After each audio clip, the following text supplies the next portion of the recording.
नमस्ते। आपका अरविंद गणेश दामले चैनल में स्वागत है। मैं अरविंद दामले प्रस्तुत करता हूँ दासबोध। 8वें दशक के दूसरे सूक्ष्म आशंका निरूपण नाम के समास में इन आशंकाओं का जवाब दिया गया है। निर्गुण सगुण कैसे बनता है? उसे कोई शरीर ही नहीं तो वो काम कैसे कर पाता है? कोई भी काम करने के लिए शरीर के साथ ही इच्छा चाहिए, उसमें इच्छा कैसे आ जाती है? ईश्वर की महिमा तो सब सुनाते हैं, पर वो कैसा है वो किसी को पता ही नहीं है। इस तरह अनेक सवाल उपस्थित किए गए हैं और उनके जवाब भी दिए गए हैं। उन्हें एकाग्र चित्त से सुनने की ज़रूरत है। माया और ईश्वर में जो फ़र्क है वो यहाँ समझाया गया है। माया के कारण बना सब कुछ और माया स्वयं भी अशाश्वत होती है, जिससे जो बनता है वो मूल चीज़ ही टिकाऊ होती है। माया अलग और ब्रह्म अलग, ऐसा माने तो माया ही सब करती है, ब्रह्म कुछ नहीं करता। तो फिर ब्रह्म मुक्ति भी कैसे दे सकता है? ऐसे सवालों के जवाब भी दिए गए हैं।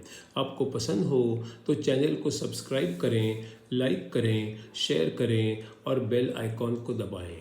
दशक 8 समास 2 प्रथम भाग सूक्ष्म आशंका निरूपण। पिछले समास में श्रोता प्रश्न उपस्थित करता है, निर्गुण निष्क्रिय ब्रह्म सगुण सक्रिय कैसे बनता है? ब्रह्म सनातन होता है, माया उससे ही बनती है। वो सच्ची तो ना होती है, पर सच्ची लगने लगती है। प्रथम एक पर ब्रह्म था, जो मुक्त निष्क्रिय सर्वश्रेष्ठ था। उसी से अस्पष्ट और सूक्ष्म मूल माया का जन्म हुआ था। निष्क्रिय निराकार निर्विकार मुक्त ऐसा जब पर ब्रह्म है, उससे साकार सक्रिय सविकारी माया कैसे बन सकती है? ब्रह्म अखंड निर्गुण है, तब वो इच्छा कैसे करता है? ब्रह्म सगुण होगा तभी इच्छा कर सकना संभव है। पर ब्रह्म गुण रहित होता है, इसीलिए निर्गुण कहलाता। फिर ऐसे पर ब्रह्म में इच्छा का जन्म कैसे हो जाता? निर्गुण ब्रह्म सगुण बन जाता, ये कहना तो हुई मूर्खता। क्योंकि फिर पर ब्रह्म नित्य और अविकारी ना रह सकता। कोई कहता वो निराकारी, करता सब पर अकरता है। ये लीला ऐसी है कि सामान्य समझ ना पाता है। निर्गुण कर में इच्छा ना करता, तो करके अकर्ता कैसे होता? करके अकर्ता ऐसा कहना निश्चय ही झूठा होता। निर्गुण को कुछ करने की इच्छा ही ना होती है। ईश्वर की विश्व निर्माण की इच्छा उसकी ना हो सकती है। कहते ईश्वर की इच्छा से सारा विश्व बन जाता है। निर्गुण ईश्वर को इच्छा क्यों, ये कोई नहीं बताता है। विश्व निर्माण कोई करता या अपने आप वो बनता है? ईश्वर अगर करता ही नहीं तो किसने इसे बनाया है? ईश्वर के बिना ही विश्व बना, क्या ये सत्य हो सकता है? ईश्वर तो होता ही नहीं, फिर ऐसा लगने लगता है। ईश्वर अगर सृष्टि करता तो ईश्वर सगुण बन जाता है। फिर ईश्वर निर्गुण है कहना ही झूठा हो जाता है।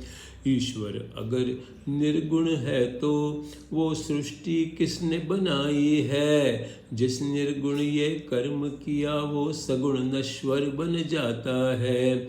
माया ईश्वर से स्वतंत्र होकर विश्व निर्माण कर देती है।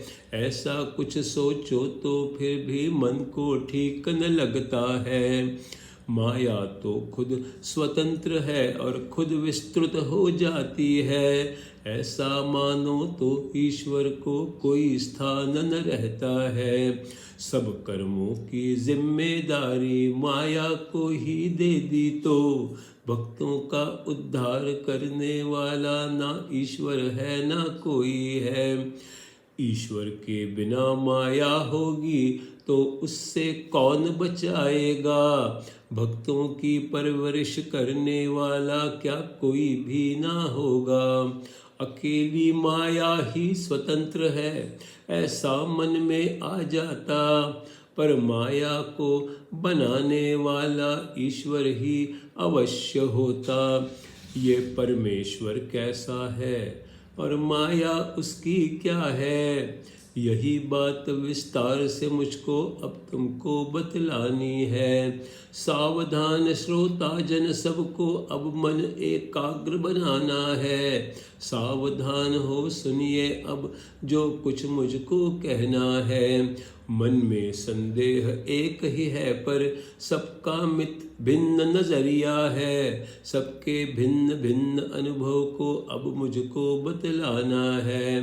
कोई कहता ईश्वर माया बनाता तभी उसका विस्तार होता। ईश्वर की इच्छा बिन माया बनना असंभव होता। कोई कहता ईश्वर निर्गुण है इच्छा कैसे कर सकता है। माया तो मिथ्या है उसका जन्म कैसे हो सकता है। कोई कहता जो कुछ सामने है वो नहीं है ये कैसे होगा। माया अनादि शक्ति है ईश्वर ही शक्ति देता होगा। कोई कहता माया सच्ची होती तो ज्ञान से नष्ट ना होती। लगती वो सच्ची जैसी पर सचमुच तो मिथ्या होती। कोई कहते माया झूठी तो साधन भी क्यों करना है। माया को त्याग दें इस हेतु भक्ति का साधन करना है।